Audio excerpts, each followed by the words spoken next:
Hola, buenos días. En el video anterior platicamos sobre algunas generalidades sobre la diabetes mellitus, sobre todo la tipo 2, que es la diabetes que más frecuentemente tenemos en México. El día de hoy me gustaría puntualizar sobre algunas cosas más específicas de la diabetes. Así que quisiera tratar con ustedes algunos temas. Primero, ¿cuáles son las metas de control? ¿Cómo sé que un paciente diabético realmente está bien controlado? Desafortunadamente, la mayoría de los pacientes tienen la idea de que sentirse bien es estar bien controlado. No orinar mucho es estar bien controlado. Que las heridas curen sanamente es estar bien controlado. Cada vez menos frecuente, pero incluso hay personas que creen que el estar probando su orina y que ésta no sepa dulce es estar bien controlado. Bueno, pues ninguna de estas es cierto. Para que yo sepa que un paciente se mantiene bien controlado, debo de hacer pruebas principalmente orientadas a ver cuáles son los niveles de glucosa en sangre. Y esa es la única forma de saber que un paciente se encuentra bien controlado. Tomar el tratamiento no asegura que un paciente esté bien controlado. Debemos de verificar que realmente se encuentre en metas. Primero, la glucemia en ayuno. Los pacientes diabéticos, todos los pacientes diabéticos, deben de encontrarse con glucosas en ayuno por debajo de 110 miligramos por decilitro. Segunda, después de haber comido, principalmente 2 horas después de haber comido, lo máximo que se permite de elevación serían 140 miligramos por decilitro. Una hemoglobina glucosilada que se debe de hacer por lo menos cada 6 meses debería de estar por debajo de 6.5 en general. Sin embargo, hay pacientes, sobre todo pacientes muy jóvenes, de reciente diagnóstico, que no tienen otras enfermedades, que tienen una expectativa de vida larga, en las cuales podemos ser tan estrictos como dejarlos abajo de 6. O también hay personas que ya tienen más de 10 o 15 años de ser diabéticos, tienen graves complicaciones por la diabetes, tienen otras enfermedades agregadas o son personas ya mayores de 65 años de edad, en los cuales podemos ser más permisivos y mantenerlos más o menos en 7.5 de hemoglobina glucosilada. Esto es lo primero. Mucha gente dice, bueno, ¿cómo es posible que quiera que esté en lo normal si soy diabético? Si estoy diabético debo estar alto. No. Si es diabético sin tratamiento, pues sí es normal que esté alto. Pero la idea de darle un tratamiento a un paciente es llevarlo hacia lo normal para evitar las complicaciones.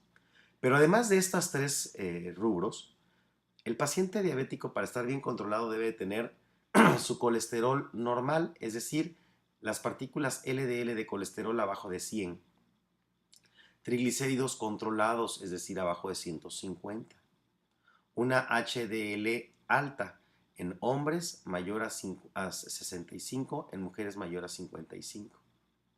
Debe tener su presión arterial controlada, idealmente por debajo de 130/80, y mantenerse en su peso ideal. Todo esto en conjunto hace a un paciente diabético bien controlado. Segundo punto que quiero tratar con ustedes es algo que se llama memoria metabólica. La memoria metabólica es un concepto más o menos nuevo, en el cual podemos saber que pacientes que hacen bien las cosas desde el principio, desde el primer momento en que se dice que es diabético, el paciente se apega a su alimentación, hace ejercicio, lleva sus medicamentos, se está vigilando constantemente por su médico. Este paciente al paso de los años lo más probable es que no tenga complicaciones. E incluso si 10 años después de esto ya empieza como a ser un poquito más flojón, no pasa gran cosa, no se complica. Por el contrario, aquel paciente que desde el principio dice, no, pues la verdad es que yo me siento bien con 200, con 250, no hay ninguna razón de andar en lo normal, total soy diabético. Al paso de los años, cuando ya se presenta una complicación, por ejemplo, un pie diabético, un problema de retina o de riñones, y el paciente en ese momento quiere ser muy estricto y decir, no, ahora sí me voy a cuidar, lamentablemente ya es muy tarde. Este tipo de pacientes, si somos demasiado estrictos, incluso le puede ir peor, puede aumentar su morbi y mortalidad.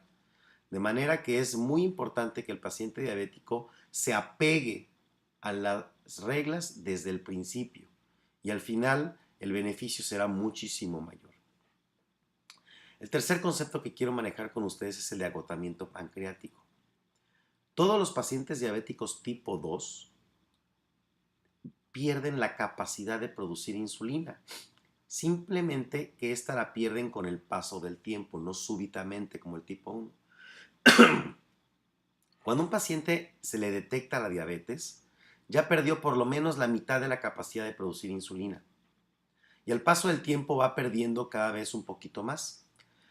Esto es muy importante saberlo porque algunos pacientes tienen la idea de que la diabetes del adulto solamente se trata con pastillas y que no se debe de usar insulina, y eso es un error.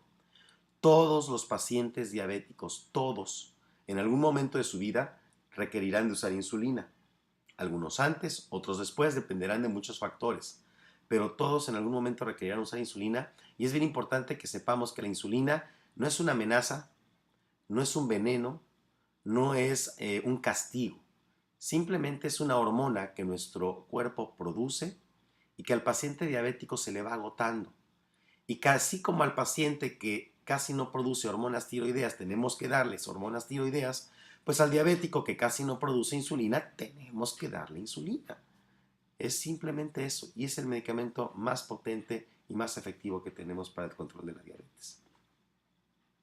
Cuarto punto, las complicaciones. Las complicaciones debemos detectarlas lo más tempranamente posible. Las que más temprano podemos detectar son los problemas renales a través de un estudio que se llama microalbuminuria y que se debe de hacer por lo menos una vez al año, y las oftálmicas, las de los ojos, que es la retinopatía diabética. Y para esto requerimos visitar a un oftalmólogo, preferentemente a un especialista en retina, por lo menos una vez al año, para que nos haga un fondo de ojo y revise cómo están nuestras arterias, precisamente haciendo una técnica especial que se llama fundoscopía. Quinto elemento que quiero tratar con ustedes, la nutrición. La nutrición es la parte fundamental del tratamiento del paciente con diabetes. Cuando un paciente diabético dice, voy a comer nada más un pedacito, total, no creo que me haga daño, yo les digo a mis pacientes que es más o menos cuando les digo que un pastel está preparado con veneno para ratas. Pero ustedes dicen, bueno, como es venenoso, nada más me voy a comer un pedacito para que no me haga tanto daño. Yo creo que ninguno de ustedes lo haría. Pues el azúcar es veneno para el paciente con diabetes. Consumir aunque sea un poquito va generando un reto al cual no están preparados adecuadamente su organismo.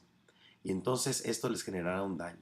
Hay que evitar por completo los azúcares simples en el paciente con diabetes. La población en general, de hecho, debemos de evitarlas al máximo. Podemos darnos algún gusto, pero en general lo menos que podamos consumir de este tipo de azúcares es mejor.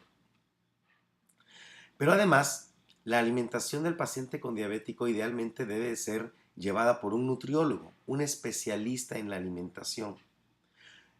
Existen un montón de productos que se venden diciendo que son sustitutos de alimentos, que son preparados especiales nutricionales para el paciente con diabetes, que pueden mejorar el control del paciente con diabetes si se consumen estas malteadas o jugos o preparados todos los días. Eso es falso, totalmente falso. La nutrición de un paciente con diabetes debe de ser llevada por un nutriólogo que es especialista en manejar la alimentación exclusivamente, no productos mágicos, solo alimentación, bien balanceada para que el paciente con diabetes tenga todos sus nutrimentos, pero además evite las cosas que le hacen daño. Los únicos suplementos alimenticios que se pueden utilizar en el paciente con diabetes son aquellos que están médicamente comprobados, se venden en algunas farmacias bajo distintas marcas, que no comentaré en este momento, pero que su médico se las puede indicar y deben de ser utilizadas únicamente como sustituto de un desayuno o de una cena cuando por alguna razón no pudimos hacerla, no como una costumbre, sino, no me dio tiempo de desayunar, me tomo mi botecito. O cuando el espacio entre el desayuno y la comida es muy largo, o entre la comida y la cena es muy largo, a la mitad podemos utilizar uno de estos botes para no mantener un ayuno tan prolongado. Es el único momento en el cual podemos utilizarlos. Espero que con estos puntos que hemos tratado el día de hoy les haya despejado más dudas respecto a la diabetes mellitus. Estaremos en contacto, que tengan ustedes muy buen día y nos vemos en la siguiente cápsula.